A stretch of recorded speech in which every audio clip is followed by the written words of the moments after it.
तो इसीलिए ये शेयर हमारे रडार पे रहने वाला है। आगे बढ़े तो अब बात करेंगे इसके लेवल्स की, कि लेवल्स किस तरीके से काम कर रहे हैं और आपको किन पॉइंट्स के ऊपर ध्यान देना चाहिए। एनएचपीसी के लेवल्स के ऊपर हम आ जाते हैं। बिल्कुल यहाँ पर अगर आप देखोगे एनएचपीसी में ब्रेकडाउन तो रहा, जो ट्रेड लाइन हमने डिस्कस की उसके ब्रेकडाउन तो नजर आया, बट शेयर ने उसी स्पीड से यहाँ पर एक रिकवरी भी बताई। बट एक पॉइंट मैं आपको क्लियर कर देता हूँ कि अगर ब्रेकडाउन आता है तो टेक्निकल्स के हिसाब से यहाँ पर जो चार्ट है उसके हिसाब से गिरावट आ सकती है, क्योंकि यहाँ पर अगर देखिए ट्रेड लाइन भी इंपॉर्टेंट कल के लिए रहने वाली है, क्योंकि इस ट्रेड लाइन पे आज इसने काफ़ी हद तक सपोर्ट बताया है और सपोर्ट लेके ऊपर की ओर जाने के पूरे पूरे चांसेस इस स्टॉक में हमें नज़र आ सकते हैं। 1 आवर के टाइम फ्रेम पर अगर मैं आपको बताऊं तो 1 आवर के टाइम फ्रेम पर स्टॉक में बिल्कुल ऐसा लग रहा है कि स्टॉक सस्टेन करके डाउन साइड की ओर आ सकता है, क्योंकि ये चीज़ मैंने पहले भी कही थी कि स्टॉक में अगर देखिए एक स्ट्रॉन्ग सपोर्ट इस पर्टिकुलर ट्रेड लाइन से, तो यहाँ से अगर गिरावट आती है तो ब्रेकडाउन आता है तो गिरावट कंटिन्यू हो सकती है। बट यहाँ ऊपर अगर सस्टेन कर गया है शेयर तो एक अच्छी तेज़ी हमें अपसाइड की ओर की भी देखने को हमें मिल सकती है। तो इस पॉइंट के ऊपर भी आपको ध्यान रखना है। बड़े लेवल पे अगर जैसे मैं बताऊँ आपको डे 1 के टाइम फ्रेम पर भी अगर लेवल्स के ऊपर अगर आप ध्यान दोगे तो आपको एक एसेंडल टाइप ट्रायंगल ही देखने को मिलेगा, और डे 1 के टाइम फ्रेम पर कहीं ना कहीं लगता है कि ये ऊपर की ओर सस्टेन कर सकता है, क्योंकि पहले भी ऐसी चीज़ें हमने देखी है। पहले कुछ बड़े फॉल्स होते हैं, फिर सेकंड कैंडल एक बुलिश बन जाती है, फिर सस्टेन करके अपसाइड का मोमेंटम आता है। एग्जैक्टली यहाँ पर अगर देखें हम कई बार ऐसी चीज़ें देख चुके हैं, तो अभी भी कुछ ऐसा ही पॉइंट्स देखने को मिलता है। अगर सस्टेन कर गया तो स्टॉक में यहाँ से एक बड़ी तेज़ी हमें देखने को मिल सकती है बड़े लेवल पे, क्योंकि बड़े लेवल पे अगर आप देखो तो शेयर जो है मल्टीपल टाइम यहाँ पर हमें इस पर्टिकुलर ट्रेड लाइन पे सपोर्ट लेता हुआ नजर आया है, और अभी भी अगर देखें एक बड़ी ग्रोथ यहाँ से हमें देखने को मिल सकती है।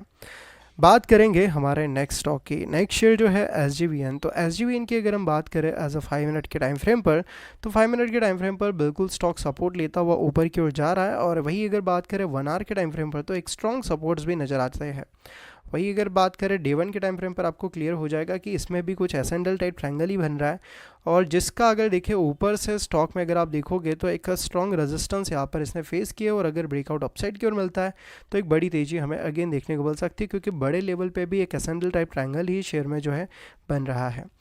ओवरऑल काफ़ी कुछ चीज़ें हमने डिस्कस कर ली इस पर्टिकुलर पैनिक सेलिंग कह सकते हैं, या फिर देखा जाए तो एक शेयर गिरा है तो दूसरा गिरता ही है, यानी पूरे सेक्टर ही इफेक्ट होते हैं। तो बिल्कुल पूरे सेक्टर के जो भी शेयर्स थे उनमें इफेक्ट हमें नजर आया, और गार्डन रीच में भी गिरावट नजर आई, बट ये शेयर पॉजिटिव है। तो इनके लेवल्स पे एक बार हम नज़र डाल लेते हैं, इनके लेवल्स किस तरीके से काम कर रहे हैं और हमें किन पॉइंट्स के ऊपर यहाँ पर ध्यान देना चाहिए। तो गार्डन रीच को ही पहले डिस्कस करें तो 5 मिनट के टाइम फ्रेम पर मैं आपको यहाँ पर बताता हूँ। तो 5 मिनट के टाइम फ्रेम पर अगर देखें एक्सपेक्टेशंस थी कि ब्रेकआउट के बाद एक बड़ा जंप आएगा, क्योंकि यहाँ पर हमने पहले भी डिस्कस किया था काफ़ी टाइम से ये इस पर्टिकुलर जोन को ब्रेक करने की कोशिश कर रहा है, बट ये ब्रेक नहीं कर पा रहा, और यहाँ से अगर देखिए ब्रेकआउट फेल हो गया और स्टॉक डाउन साइड क्यों रहा है, तो मैं आपको ये 1 आवर के टाइम फ्रेम पर अब क्लियर करता हूँ तो ये क्यों हमारे लिए इंपॉर्टेंट लेवल थे। तो बिल्कुल यहाँ पर अगर देखिए हम एक्सपेक्ट कर रहे थे कि ऊपर से जो रेजिस्टेंस है शेयर फेस कर रहा है, जो यहाँ से गिरावटें आ रही हैं, तो इन गिरावट को ख़त्म करते हुए स्टॉक में अगर देखिए मल्टीपल टाइम यहाँ से रेजिस्टेंस फेस किया है इसने, तो ब्रेकआउट के बाद एक अच्छा उछाल आएगा, बट ऐसा नहीं हुआ, स्टॉक यही से गिरावट बताता हुआ हमें नज़र आया है। तो यहाँ पर अगर देखिए बिल्कुल यहाँ से स्टॉक ने फॉल बताया है, तो गिरावट यहाँ से कंटिन्यू हो रही है, बट ये ट्रेड लाइन हम यहाँ पर थोड़ा इसमें करेक्शन कर देते हैं पैरेलल चैनल में। तो यहाँ पे अगर आप देखोगे डाउन साइड की ओर से स्टॉक में एक अच्छा सपोर्ट है, एक तगड़ा सपोर्ट यहाँ से हमें नज़र आ जाएगा, और इन अपसाइड डाउन मोमेंटम के चलते स्टॉक में अगर अपसाइड की ओर ब्रेकआउट मिलता है तो एक अच्छी रैली अपसाइड की आ सकती है। बट अगर ब्रेकडाउन रहा तो कुछ गैप पेंडिंग से, तो गैप फिलिंग के लिए भी ये शेयर जो है जा सकता है। कुछ गैप फिल यहाँ पर होना अभी भी बाकी है, जैसे यहाँ पर आप देखो यहाँ पर गैप फिल बाकी है, यहाँ पर गैप फिल करना बाकी है, तो एक गैप फिलिंग अभी भी बाकी है, तो गैप फिलिंग के लिए भी नीचे की ओर आ सकता है, तो इसके ऊपर आपको ध्यान देना चाहिए। और कल के लिए अगर आप देखोगे तो बिल्कुल गिरावट नजर आई है और स्टॉक कंटिन्यू गिर रहा है, बट अगर आप देखोगे एक फॉलिंग वेज टाइप पैटर्न भी है, इसका अगर ब्रेकआउट मिलता है ऊपर सस्टेन करता है तो एक अच्छी रैली भी आ सकती है।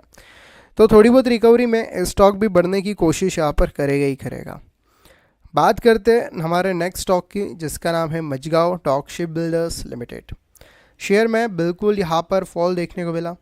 जिस ट्रेड लाइन की उम्मीद कर रहे थे कि सपोर्ट लेगा, स्टॉक ऊपर जाएगा सस्टेन करके, ऐसा नहीं हुआ, शेयर में गिरावट नजर आई। मैं आपको पहले वो चीज़ें क्लियर कर देता हूँ। 15 मिनट के चार्ट फ्रेम पर अगर आप देखो तो उम्मीद हम कर रहे थे कि स्टॉक में एक बड़ी तेज़ी आ सकती है, बट ऐसी चीज़ें यहाँ पर हुई नहीं। स्टॉक अगर देखें यहाँ पर सपोर्ट इसने लिया था, ऊपर से सीधा ब्रेकडाउन आया और शेयर में यहाँ से गिरावट आ सकती है।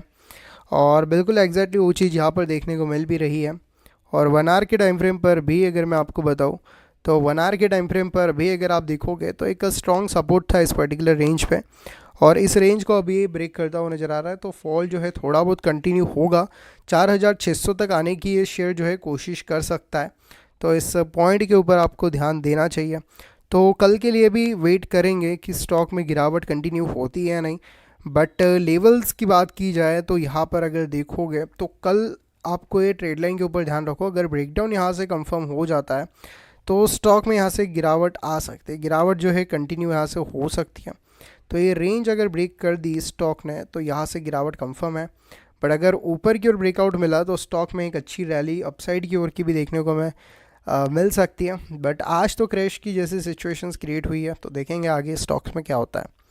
एक स्प्लिट शेयर को डिस्कस कर लेते हैं। स्प्लिट शेयर का नाम क्या है, तो बिल्कुल यहाँ पर आप देखोगे मेगा लैनिक क्लाउड लिमिटेड 626 रुपये का शेयर है, 1 रुपये 40 पैसे के अराउंड तक स्टॉक में अगर आप देखोगे तो एक बढ़त हमें देखने को यहाँ पर मिल जाती है।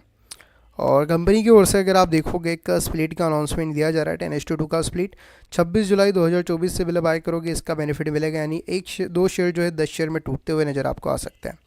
ओवरऑल काफ़ी कुछ चीज़ें हमने डिस्कस कर ली इन शेयर्स को लेकर इस वीडियो में। आई होप वीडियो आपको हेल्पफुल अच्छा लगा होगा। वीडियो अच्छा लगा हो वीडियो को लाइक, चैनल को सब्सक्राइब करना, और कोई भी स्टॉक में इन्वेस्टमेंट करते हो तो इनका एनालिसिस कर लेना, साथ ही टेलीग्राम चैनल